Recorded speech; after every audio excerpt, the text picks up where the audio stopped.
দেশের ক্রিকেটে ওয়ানডে ফরম্যাটে প্লেয়াররা মাঠে ফিট থাকলেও টি-20তে বাংলাদেশের ক্রিকেট অনেকটা পিছিয়ে। তবে ব্যাটসম্যানদের নিয়ে যে পরিকল্পনা তা কোনো ম্যাচেই পরিপূর্ণ হয় না বাংলাদেশের টিম ম্যানেজমেন্টের। বাংলাদেশের ব্যাটসম্যানদের জন্য টি-20 কিংবা ওয়ানডে দুটোই যেন টেস্ট ফরম্যাট। যেখানে ওয়ানডেতে 400 রান তাড়া করে অন্য টিম, সেখানে বাংলাদেশের প্লেয়াররা 200 রান করতেই হিমশিম খায়।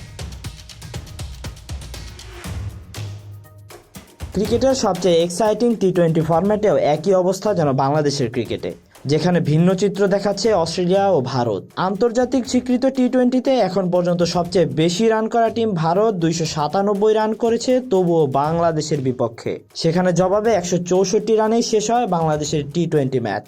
সামনে বাংলাদেশের ক্রিকেটের ভবিষ্যৎ বিবেচনায় এবার প্রথমবারের মতো শুরু হয়েছে জাতীয় ক্রিকেট লিগ NCL এর টি-20 ফরম্যাট। এর আগে জাতীয় ক্রিকেট লিগে লাল বলের খেলায় অভ্যস্ত ছিলেন ক্রিকেটাররা। এবছর জাতীয় ক্রিকেট লিগে লাল বলের খেলায় চ্যাম্পিয়ন হয়েছে সিলেট বিভাগ। এবারও সিলেটে NCL এর টি-20 টুর্নামেন্টে দ্বিতীয় ম্যাচেই যেন প্রমাণ পেল বিসিবি কেন এতদিন এই ফরম্যাট নিয়ে তাদের ভাবার দরকার ছিল। বাংলাদেশ দলের সাবেক উইকেট কিপার ব্যাটসম্যান জাহাঙ্গীর আলমের ছেলে জিশান আলমই করে দেখালেন কাণ্ডটা। 14তম ওভারে 1 বল খেলে সিঙ্গেল নেন জিশান। পরের ওভার মিলে 8 বল খেলে 7 বলই সীমানা পার করেন এই আগ্রাসী ব্যাটার। 52 বলেই পূর্ণ করেন নিজের সেঞ্চুরি। 53 বলে 4টি 4 ও 10 ছক্কায় 100 করা জিশানকে বাংলাদেশের ঘরোয়া টি-20র সেরা ইনিংস হিসেবে মনে রাখতে হবে আপনারও।